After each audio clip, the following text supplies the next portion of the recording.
Copy connection में आज बात होने वाली है लेमन ट्री होटल्स के मैनेजमेंट से और हमसे खास बातचीत के लिए जुड़ रहे हैं कंपनी के प्रेसिडेंट विक्रमजीत सिंह, जिनसे बात होगी ऑफिस खुलने से कारोबार पर कितना असर पड़ा है, साथ ही इसके अलावा समर डिमांड किस तरह की रही है, उसका ट्रेंड कैसा है, नई हायरिंग अब होटल इंडस्ट्रीज कर रही हैं, इन सब मुद्दों पर चर्चा करेंगे। लेकिन सबसे पहले हर बार की तरह आपको बता देते हैं कि कंपनी के बारे में थोड़ा सा बैकग्राउंड, फिर शुरू करेंगे चर्चा मैनेजमेंट से।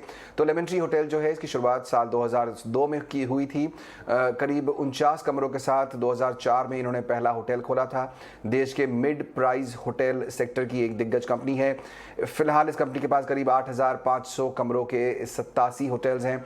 ओरिका hotels and resorts, Lemon Tree, Premier Lemon Tree hotel, इन सब इनके बड़े ब्रांड्स हैं। इसके अलावा भारत के अलावा कंपनी के पास दुबई, भूटान, नेपाल जैसे देशों में भी होटल्स मौजूद हैं।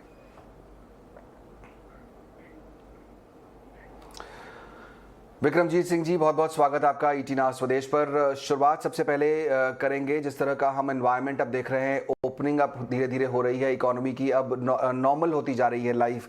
तो सवाल मेरा ये है कि किस तरह की डिमांड आपने आते हुए अब देखी है पिछले, अगर हम प्री कोविड लेवल की बात करें, क्या आप वहाँ पहुँच चुके हैं? एक चीज़ जो कोविड के समय में बहुत पॉपुलर हुई थी वो थी स्टेकेशन। लोग अपना काम करते थे, होटल आते थे, वहाँ रहते थे। उसकी सिचुएशन फिलहाल क्या है? आपको लगता है कि जो प्री कोविड लेवल के मोमेंटम है वो फिर से हासिल हो पाएंगे? Very good question. देखिए, स्टेकेशन हमने पिछले 2 सालों में जब भी बात की, हमने कहा है कि हमारा बिजनेस प्रिडोमिनेंटली स्टेकेशन से ड्रिवन था। Almost 50-55% of the business staycation के थ्रू ही आ रहा था। जैसे ऑफिसेस खुलेंगे, मेरा ये मानना है कि बिजनेस डेफिनेटली कम होगा, specially the business which was coming to us on the weekday. जो वीकेंड पे स्टेकेशन बिजनेस आ रहा था, जो बंदा अपनी वाइफ, अपनी फैमिली, अपने बच्चों के साथ छुट्टियां ले रहा था in the same city where he is based, that will continue. It's a very positive trend. It's a new thing that people have learned over the last 2 years of the pandemic. और मेरा ये मानना है कि वीकडे में जरूर कम होगा, but weekend पर ये ट्रेंड जारी रहेगा और काफी जोरों शोर से जारी रहेगा। बट एक इंटरेस्टिंग चीज आपको बताना चाहूंगा, जो हमने पिछले 2 साल में कभी बात नहीं की। हमने revenge leisure travel, revenge tourism की बात की, हमने कभी रिवेंज कॉर्पोरेट ट्रैवल की बात नहीं की। मैं आपको बड़ी इंटरेस्टिंग चीज बताना चाहूंगा, I am making a prediction here that पिछले 2 सालों में लोगों ने कॉर्पोरेट ट्रैवल किया ही नहीं है।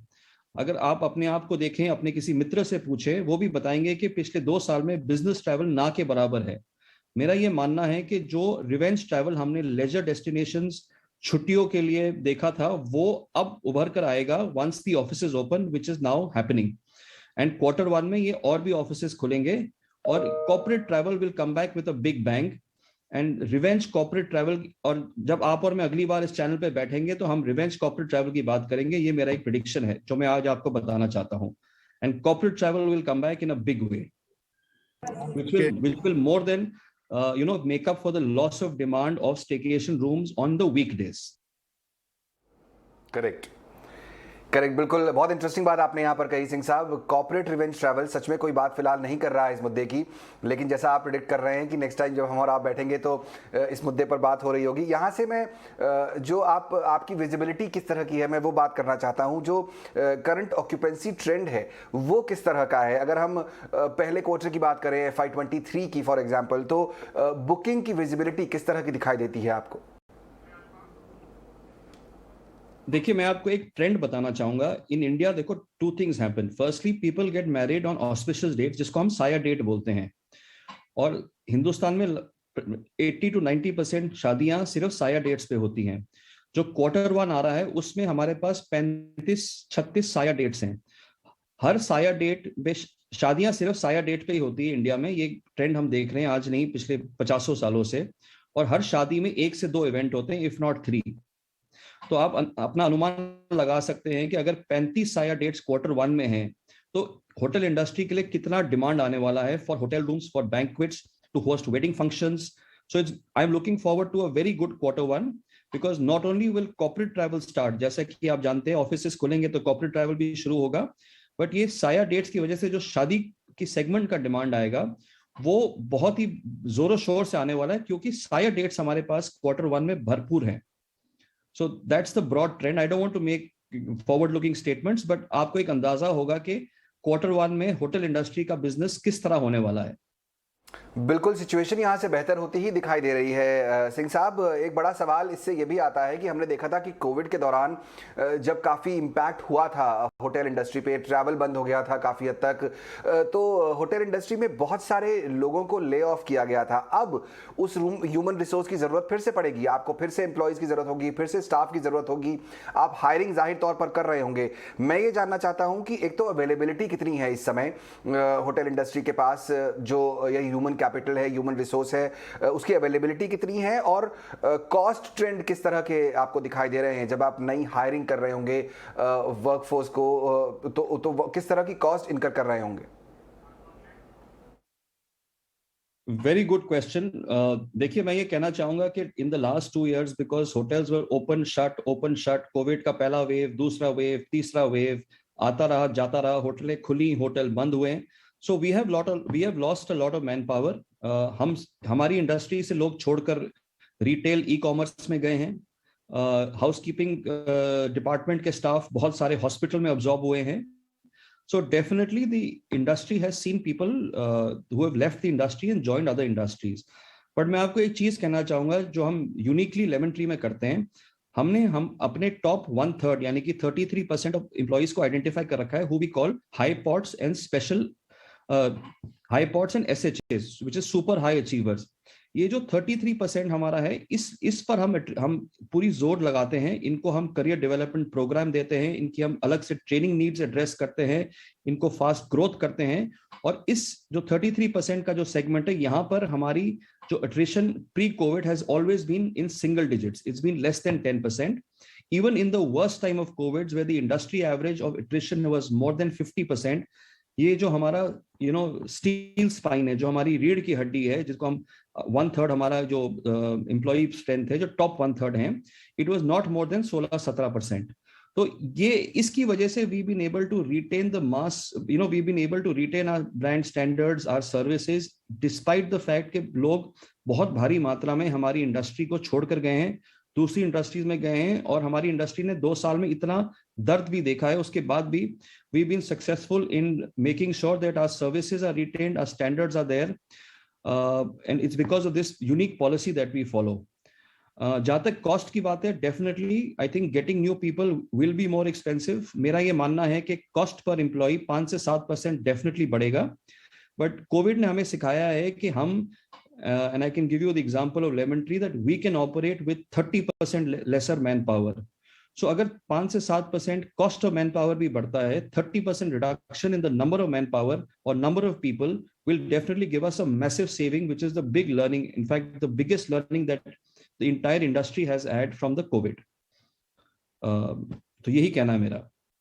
कोविड के दौरान हमने काफ़ी कुछ सीखा है, अलग अलग इंडस्ट्रीज़ ने, आपकी भी अलग लर्निंग्स रही हैं। लेकिन जैसा आप भी कह रहे हैं सिंह साहब कि आप जो कॉस्ट है 5 to 7% बढ़ेगी यहाँ पर जब नए एम्प्लॉयज़ को रखा जाएगा, इससे मार्जिन पर कितना इम्पैक्ट पड़ेगा अगर आप नए लोगों को हायर करेंगे, जो कि अब ज़रूरत होगी, जो डिमांड है ही, तो किस तरह आपके मार्जिन इम्पैक्ट होंगे उसकी वजह से? मार्जिन फ्रंट में margin will only improve because जैसे मैंने कहा कि हमारे पास भले ही कॉस्ट पर एम्प्लॉय 5 से 7% बढ़ेगा, जरूर बढ़ेगा, but the number of people will be down by almost 30%. So that gives you an idea on how much the margin expansion will happen because of this new change in our structure. Correct, तो margin पर ज्यादा impact नहीं होगा because company का plan इस तरह का बना हुआ है। ये इंटरेस्टिंग बात आपने बताई। एक स्पेसिफिक चीज पर बात करना चाहूंगा। आपकी कंपनी ने हाल ही में एक एग्रीमेंट साइन किया है करीब 41 कमरों के होटल के लिए मुक्तेश्वर में, उत्तराखंड में। ऑपरेशनल जो हमारे पास जानकारी है, ये जुलाई तक ऑपरेशनल हो जाएगा। हम ये जानना चाहते थे कि किस तरह के आपके और इस यहाँ से पहली बात तो ये जो मुक्तेश्वर का प्लान जो होटल है, उससे क्या एक्सपेक्टेशंस आपने रखी हुई हैं, और जो एग्रीमेंट आपने किया है किस तरह के बेनिफिट्स कंपनी को मिलेंगे। साथ ही साथ कुछ और अगर एक्सपेंशन प्लान्स हैं आपके, किसी और रीजन को आप कंसीडर कर रहे हो फिलहाल? देखिए, उत्तराखंड हमारे लिए आज नया नहीं है। वी ऑलरेडी ऑपरेट 6 होटल्स इन उत्तराखंड। देहरादून में हमारे पास 3 हैं, एक कॉर्बेट में है, एक ऋषिकेश में है, एक नीलकंठ में है। मसूरी में ऑलरेडी साइंड है, जो कुछ समय बाद खुलेगा। So Uttarakhand is a very important destination in the tourism map of India. देखिए, हम ना एक hub and spoke model follow करते हैं। उत्तराखंड का मैक्सिमम डिमांड कहाँ से आता है? मैक्सिमम डिमांड दिल्ली एनसीआर और पंजाब से आता है। अगर आप दिल्ली एनसीआर की बात करें तो मेरे पास 13 होटल्स हैं नेशनल कैपिटल रीजन में। Because of that large and dominant presence that I have in the national capital region, I am able to generate more than my fair share of demand to Uttarakhand and to the hotels there. So ये हमारा जो national capital region में इतना भारी presence है, इससे उत्तराखंड के और आसपास के रीजन्स में जहां से दिल्ली वगैरह के लोग ट्रैवल करते हैं उनको बहुत पॉजिटिव इफेक्ट पड़ता है, and we are able to generate a lot of room nights to these hotels. So that's been the strategy going forward. हमारे पास अभी पाइपलाइन में करीब 21 होटल और हैं जो खुलने बाकी हैं। ये सब मिलाकर करीब 2000 प्लस कमरे हैं जो अभी पाइपलाइन में हैं और अगले साल 1.5 साल में 2 साल के अंदर अंदर खुलेंगे। So that's the broad expansion plan that we have in mind. We are also very aggressively targeting new destinations, new locations wherever we don't have a presence. और जहां हमारा ऑलरेडी प्रेजेंस है वहां पर हम अपने दूसरे ब्रांड्स भी डालना चाहेंगे। जैसे आपको पता है वी ऑपरेट 7 ब्रांड्स, तो जहां हमारा 1 या 2 ब्रांड ऑपरेट कर रहा है वहां हम अपना 2 और 3 ब्रांड अलग और डालना चाहेंगे ताकि हम उस माइक्रो मार्केट को डोमिनेट कर सके, and that gives superior returns and superior performance. So that's the broad strategy we have on expansion. Singh साहब, एक आखिरी सवाल आपसे पूछना चाहूँगा। अगर आप हमें जो आपका एवरेज रेवेन्यू पर रूम है, एक रूम से कितनी कमाई होती है, उस पर अगर आप एक आइडिया दे सकें किस तरह की ग्रोथ आप देख रहे हैं। साथ ही साथ इसी से जुड़ा हुआ मेरा एक फॉलोअप क्वेश्चन था, वो ये कि आप क्या एक्सपेक्ट कर रहे हैं कि जो कस्टमर है, जो कंज्यूमर है इस हॉस्पिटैलिटी इंडस्ट्री का, वो यहाँ से अपने जो खर्चे है वो बढ़ाएगा, कंज्यूमर स्पेंडिंग यहाँ से बढ़ेगी? आपका एक्सपेक्टेशन क्या है यहाँ से? मैं ये कहना चाहूंगा कि जहां तक एआरआर का की बात है, पिछले 2 साल में हमारी इंडस्ट्री ने और हमारे होटल्स ने across India, I am talking about the industry not Lemon Tree in particular, ARR की बड़ी मार रही है। Because there was no demand, ARR prices crashed, ARR dropped. But एक चीज बड़ी क्लियर उभर कर आई है कि गोइंग फॉरवर्ड होटल इंडस्ट्री ने देखा है कि इस लो एआरआर में बिजनेस करना सस्टेनेबल नहीं है। इसलिए अगर आप देखेंगे तो today, in fact even in the last quarter 3, ADRs have almost reached the pre-COVID levels। और मेरा ये मानना है कि जब डिमांड उभर कर वापस आती है, जब ये सारा कॉर्पोरेट डिमांड वापस आएगा, the ARRs will be far superior to the pre-COVID level ARRs। इसके 2 रीजन है। एक ये है कि we have seen new segments come in which are basically going to be augmenting the occupancy of the hotels। Secondly, and I don't know a number, but मेरा ये मानना है कि बहुत सप्लाई जो है टेम्पररीली या परमानेंटली शट हो चुकी है या हो जाएगी because of the pain which has happened in the last 2 years because of the pandemic. 2 साल के लिए specially stand alone hotels have been through a lot of misery. 2 साल में उनके पास ना के बराबर बिजनेस रहा है और कहीं ना कहीं ये पेन उभर कर आएगी। अब ये 5% है या 3% है या 8% ऑफ द इन्वेंट्री है जो permanently shut hogi, I don't have an answer to that, but I can tell you that definitely some amount of inventory will not open at least for the next 3 to 4 years, and that will reduce the inventory available in the market and will create a demand supply gap, which is going to be very positive for the industry going forward।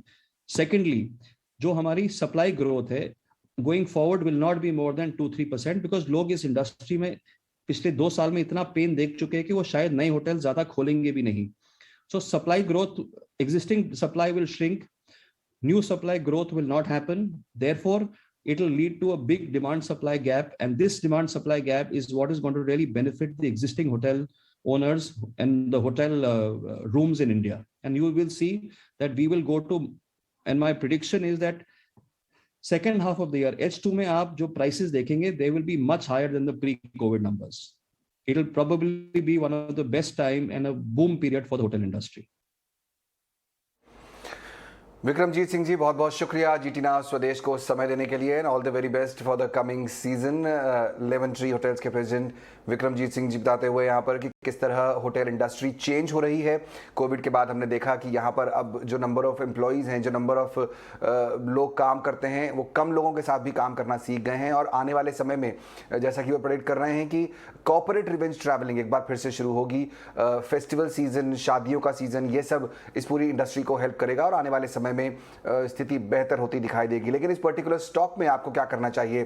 Profit mark securities के अविनाश गरोस्कर हमारे साथ जुड़ गए हैं। अविनाश, बहुत बहुत स्वागत आपका। कंपनी काफ़ी बुलिश है, मैनेजमेंट की कमेंट्री काफ़ी अच्छी दिखाई दे रही है, लेकिन ब्रॉडली होटल सेक्टर पर और फिर लेमन ट्री होटल्स पर क्या व्यू है आपका? मैं समझता हूँ कि देखिए, होटल सेक्टर में पिछले 1.5-2 साल में कोविड के कारण बहुत कठिनाइयाँ सेक्टर को फेस करनी पड़ी और अभी पोस्ट कोविड डेफिनेटली रिकवरी देखने को मिली है। मेरे ख्याल से लेमन ट्री की स्पेसिफिकली बात करें तो इनकी तीसरी तिमाही के जो नंबर्स आ गए हैं दिसंबर के, वो बहुत ही शानदार थे। ऑपरेटिंग एबिटा को लेके, रेवेन्यू ग्रोथ को लेके, और जिस प्रकार की मैनेजमेंट ने अभी कमेंट्री दी है एवरेज रूम रेवेन्यू पे, हमको लग रहा है कि सप्लाई डेफिनेटली थोड़ा सा कंस्ट्रेंट रहेगा आने वाले 1.5-2 सालों के लिए, क्योंकि जो छोटे प्लेयर्स है उनको एक्सपेंशन करना और नए होटल्स ओपन करना काफी अनवायबल होगा। तो उस पॉइंट ऑफ व्यू से लेमन ट्री जो मिड साइज बजट होटल्स में ज्यादातर प्रेजेंट है, डेफिनेटली एक अच्छा ब्रांड है। और आने वाले अगर 2-3 साल की बात करें तो मुझे लग रहा है कि बहुत अच्छे ग्रोथ है। हालांकि क्लियरली अभी भी कंपनी प्रॉफिट मेकिंग नहीं है, बट अगर किसी को medium to long term minimum 2 से 3 साल का व्यू लेना है तो डेफिनेटली करंट प्राइस अट्रैक्टिव है। इसमें कोई डाउट नहीं कि आने वाले 2-3 सालों में balance sheet as well as जो कैश फ्लो कंपनी का है वो सिग्निफिकेंटली बढ़ेगा और इसका डेफिनेटली फायदा फ्यूचर शेयर प्राइस पे और रेवेन्यू पे आएगा। तो definitely it's a buy on depend and even level पे कोई अगर 2-3 साल का नजरिया से पोर्टफोलियो बनाना चाहता है और एक छोटा मिड साइज स्टॉक रखना चाहता है तो ये डेफिनेटली एक अच्छी वेल पोजिशन प्लेयर है। बहुत शुक्रिया अविनाश, समय निकालकर हमसे बात करने के लिए। बाय ऑन डिप्स की स्ट्रैटेजी, 3 से 5 साल का नजरिया, ये बहुत क्लियर स्ट्रैटेजी है लेमन ट्री पर। छोटी मिड साइज कंपनी लेकिन अच्छी अपॉर्चुनिटी आपको दे सकती है, नजरिया लंबा होना।